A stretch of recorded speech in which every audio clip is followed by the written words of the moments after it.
If women being crazy and delusional is a genre, it is my genre.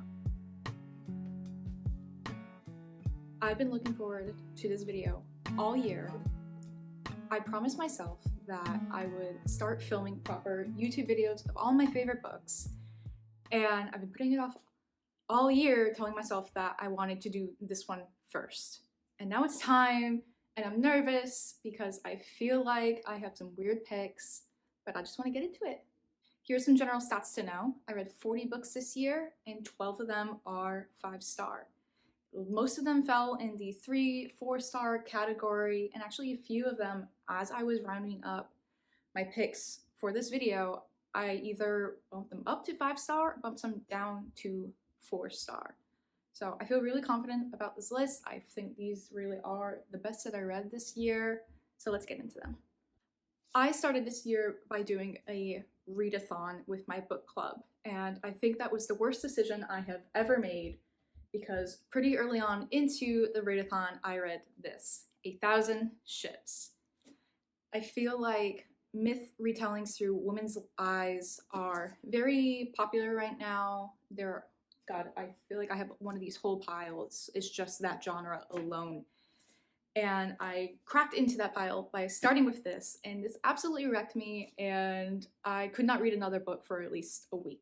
1,000 Ships obviously is a reference to Helen of Troy, and this is essentially the post-Iliad story, actually the entire Iliad, from different women's POVs. Every chapter is a different woman. Some are short, some are pretty long, and we get women that you've never heard of who died in the burning of Troy. You get Helen, you get all the princesses of Troy, you get the muses, you get Gaia, you get Aphrodite. It's so beautifully done. I don't think I have ever read a better myth retelling. I think this ruined the whole genre from me.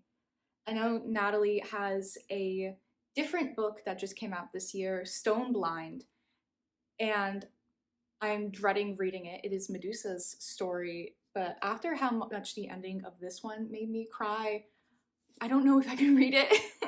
If you love women's literature, if you love Percy Jackson and, you know, kind of stories like that, just love Greek myths in general, this is a great book, but also don't read it if you need to cry and you're trying not to.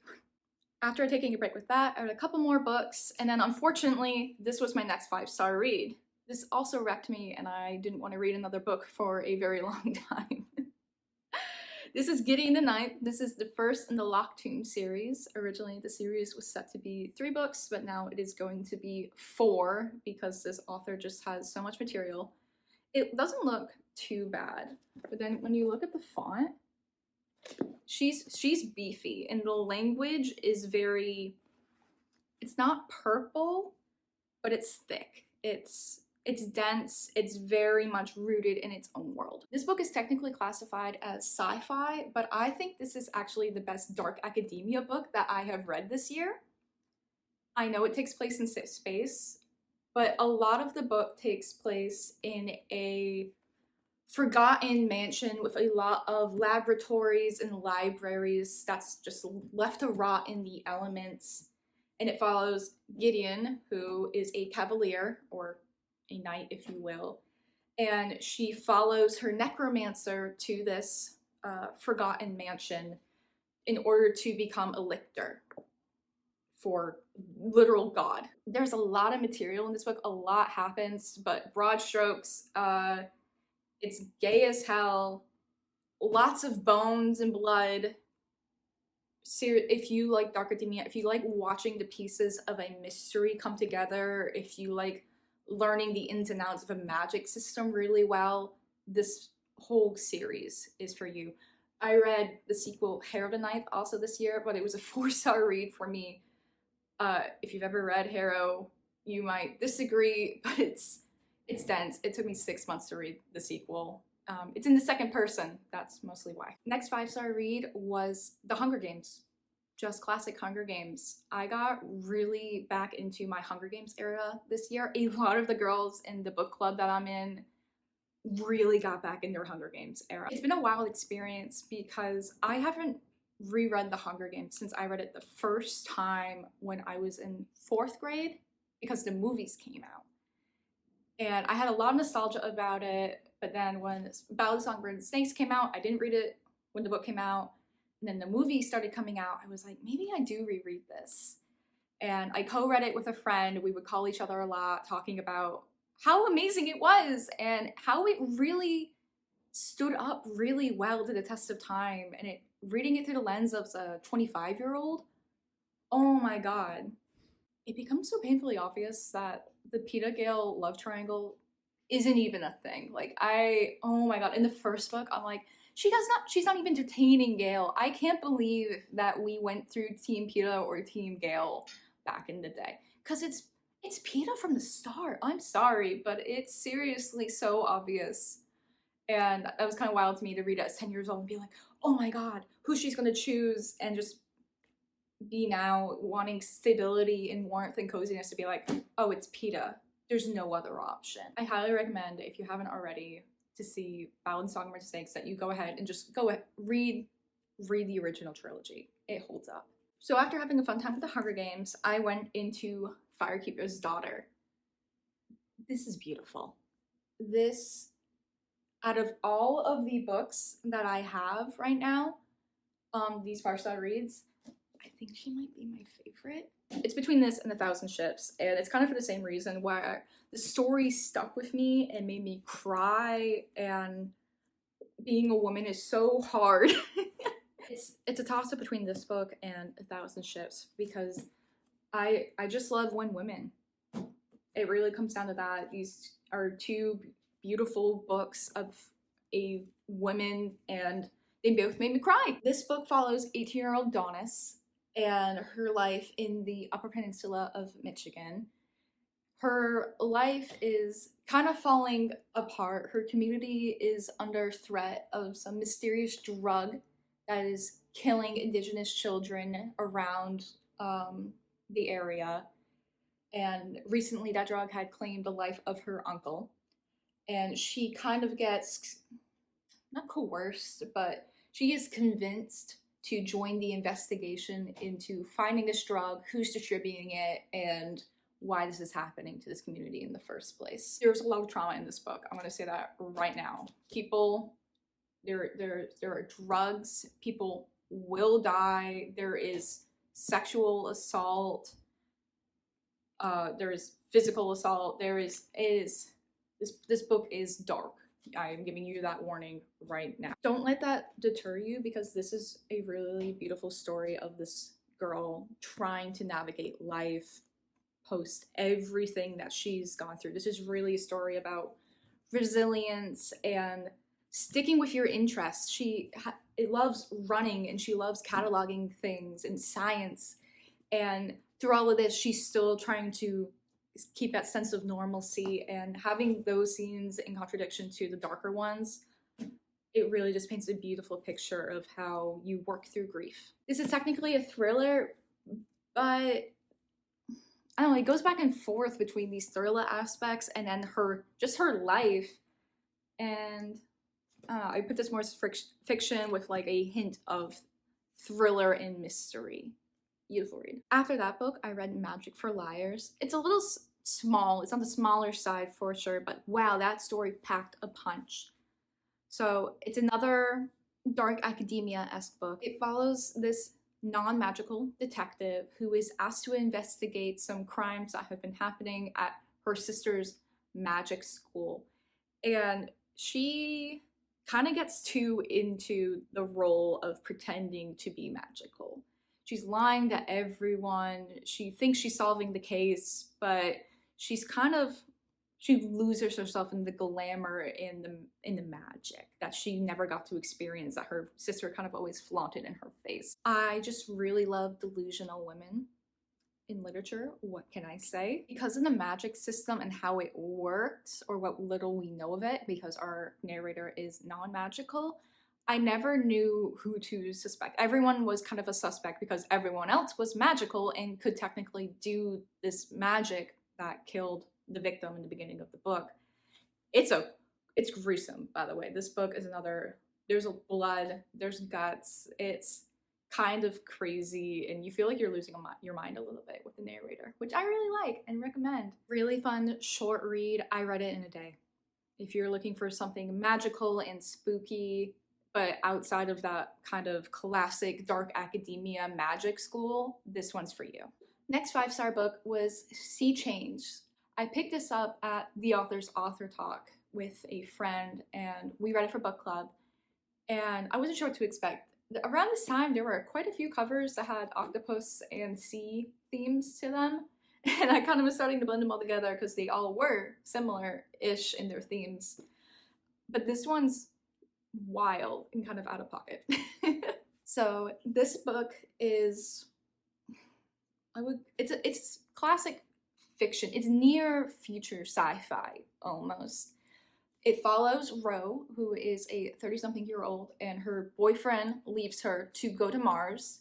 Her dad disappeared years ago in basically the Alaska version of the Bermuda Triangle. She doesn't have a close relationship with her mom, and she works at an aquarium, and her favorite octopus is being sold to like some millionaire.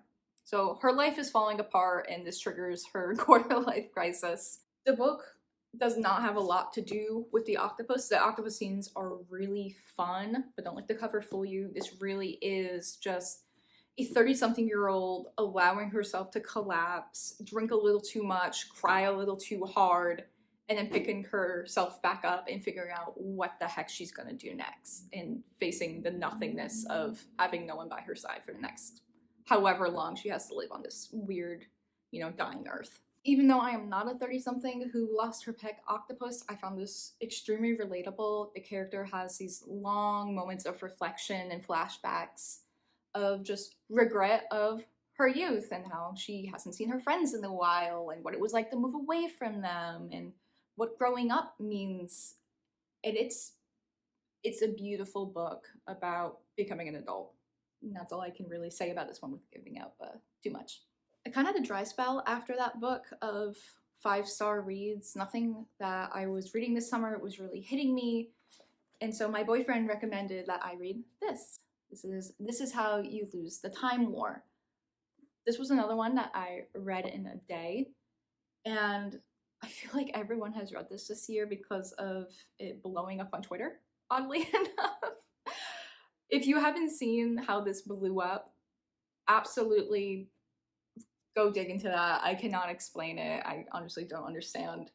But my boyfriend bought this when it came out a couple years ago. It's blurred by Madeline Miller. And that was enough to really sell me on, I will probably like this, because I love Madeline Miller. And it's character-based, okay? If you do not like character-driven books, you will not like this. It is epistolary style. This is love letters, back and forth. They will luxuriate in each other. They will enjoy describing silly little things, and you won't know what's happening until like that much left. Will the whole picture come together of their situation and what is going on? So if you like love letters, if you like sapphic people falling in love in the most unconventional of ways, if you just enjoy sci-fi in general, this is a great read. And I love this book so much. Back to the violent woman side of things, I really loved Deep as the Sky, Red as the Sea. This is another character-driven novel. Character-driven novels are just my cup of tea. That is just what I love to read. And I especially love the descent of people into madness. This book is really fun, and I wish I could describe the plot to you guys, but it really is just pirate vibes. The book is just pirate vibes. Big, here's everything about a ship, vibing on a ship, vibing at port at the brothel, threatening other pirates, running away from the law.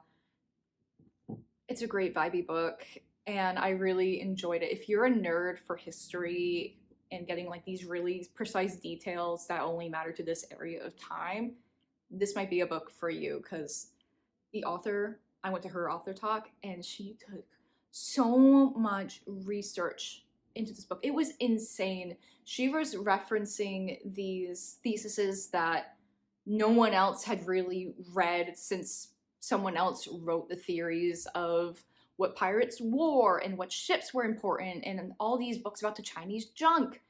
And it was insane. So I really love this book from the historical perspective. I really like pirates. I think if you like Pirates of the Caribbean type vibes, where it's just we're on boats and we're fighting and we're having a crisis about the morality of all that part of Pirates of the Caribbean, this book is for you. This is The Foxglove King. This is going to be a duology. The next one is coming out next year, and I am dying to get my hands on it.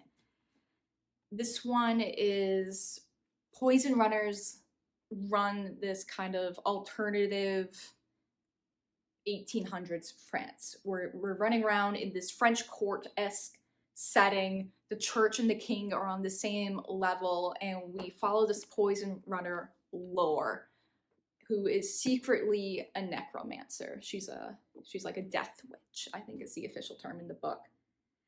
And that's a big no-no. Only men in this society can be death witches, and she's trying to be on the down low, and she accidentally gets caught, and she gets roped into the palace to help them figure out the mystery of why towns on the border of their empire, whole villages, are dropping dead overnight. So she gets brought in to do that, and she starts getting involved with the court and the, of course, morally gray prince character, Bastien. Oh my god. The love triangle in this book. I'm not a love triangle girly. Oh, I love them both so much. Gabriel and Bastien. Be still my heart.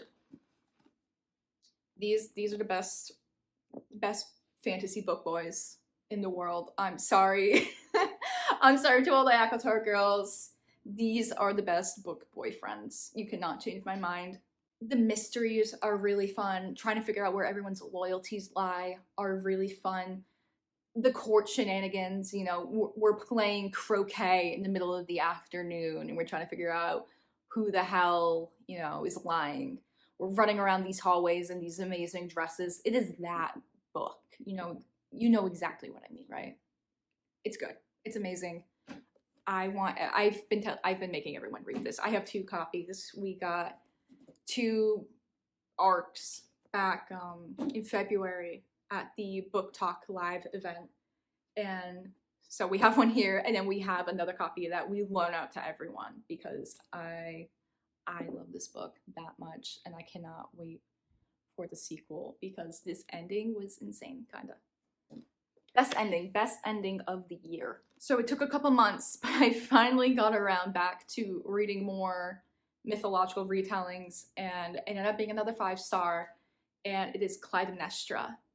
If you don't know her story, it's a offshoot tie-in to the Iliad. She is Agamemnon's wife, and it follows her from a child in Sparta, what it was like to be Helen's twin sister. They are twins. And growing up with that, them getting married, learning to rule these kingdoms, and then a lot of it takes place over the Iliad and what Clytemnestra is doing at home while her husband Agamemnon, you've probably heard of him if you've read the Iliad, planning what to do with him when he returns, and her relationship with her children.